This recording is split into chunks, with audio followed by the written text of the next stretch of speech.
আমি আজ অভিনন্দন জানাই আমার কন্যা জাইমা রহমানকেও, যিনি একজন স্বেচ্ছায় রক্তদাতা। এ যাবৎ তিনি 7 বার স্বেচ্ছায় রক্তদান করেছেন। আমি বাংলাদেশ থ্যালাসেমিয়া সমিতিকে ধন্যবাদ জানাতে চাই আমাকে বিশ্ব রক্তদান দিবস উপলক্ষে আয়োজিত রক্তদাতা দিবস সম্মাননা 2026 অনুষ্ঠানে আমন্ত্রণ জানানোর জন্য। আমরা আজ যখন আলোচনা করছি তখন বাংলাদেশের 90,049টি গ্রামে, 4,599টি ইউনিয়নে, 503টি উপজেলায়, 64টি জেলায় বহু মানুষ থ্যালাসেমিয়া রোগে আক্রান্ত হয়ে জীবনের শেষ দিনগুলি অতিবাহিত করছেন। থ্যালাসেমিয়ায় আক্রান্ত পরিবারের সহযোগিতা ও আশ্বাস দেয়া জরুরি। তারা অবহিত নন যে থ্যালাসেমিয়া একটি প্রতিরোধযোগ্য ব্যাধি। তারা অবহিত নন থ্যালাসেমিয়ার চিকিৎসা সম্পর্কে।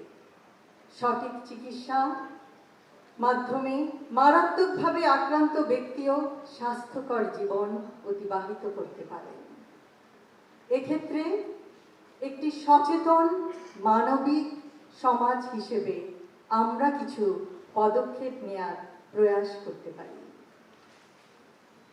থ্যালাসেমিয়া যোদ্ধা ও তাদের পরিবারের আশ্বস্ত করা, তারা এই দীর্ঘ কষ্টকর পথ একা অতিক্রম করবেন না, সকলে তাদের পাশে আছে। দেশ জুড়ে থ্যালাসেমিয়া ও অন্যান্য জন্মগত ও বিরল রোগে আক্রান্ত মানুষদের একটি ডেটাবেস প্রস্তুত করার পথে এগিয়ে যাওয়া এবং একটি রেজিস্ট্রার মেনটেন করা। থ্যালাসেমিয়া যোদ্ধাদের শতভাগ সুস্থ করতে না পারলেও তাদের ও পরিবারদের সান্ত্বনা ও সহমর্মিতার মাধ্যমে আশ্বাসের হাত বাড়িয়ে দেয়া। সচেতনতা সৃষ্টিতে এগিয়ে আসা। সচেতন মানবিক সমাজ হিসেবে আমার কাছের, আমার পাশের দেশবাসীর জন্য আমরা এটুকু করলে নিশ্চয়ই পরিস্থিতির উন্নতি হবে ইনশাআল্লাহ। অন্তঃসত্ত্বাকালীন সময়েও স্ক্রিনিং করে শনাক্ত করা যায়। যে কোনো বয়সে স্ক্রিনিং টেস্টের মাধ্যমে শনাক্ত করা যায়। পরবর্তীতে তাদের প্রয়োজন সুষ্ঠু চিকিৎসা, মানসিক স্বাস্থ্যের সহায়তা, পর্যাপ্ত ব্যায়াম ও খাদ্যাভ্যাস।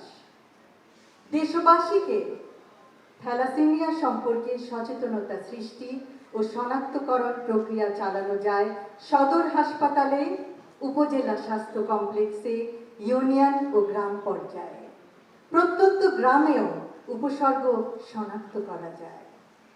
1 লক্ষ নতুন স্বাস্থ্যকর্মী নিয়োগের সময় তাদেরকে থ্যালাসেমিয়া সম্পর্কে সম্যক জ্ঞান দেওয়া যায়, অর্থাৎ এর উপসর্গ, চিকিৎসা ও আশ্বস্ত করার পদ্ধতি সম্বন্ধে প্রশিক্ষণ ও অবগত করা যায়। এর মাধ্যমে বাংলাদেশের গ্রাম, ইউনিয়ন, উপজেলা, জেলা পর্যায়ে বহু নতুন ও পুরনো রোগী শনাক্ত হবে। শনাক্তকরণের পরের ধাপে ক্যাটাগরি অনুযায়ী বিভক্তিকরণ: থ্যালাসেমিয়া মেজর, থ্যালাসেমিয়া মাইনর এবং থ্যালাসেমিয়া ট্রেট। চিকিৎসকদের যতদূর সম্ভব সহায়তা ও সহযোগিতা লাভ করলে রোগী ও তার পরিবার অনেকাংশে চিন্তামুক্ত ও আশ্বস্ত হবেন।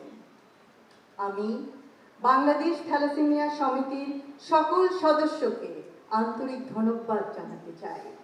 এত দীর্ঘ সময় ধরে 1989 থেকে অদ্যাবধি পর্যন্ত থ্যালাসেমিয়ায় আক্রান্ত ব্যক্তি ও পরিবারবর্গের সাহায্যের স্তম্ভ হিসেবে পাশে দাঁড়ানোর জন্য।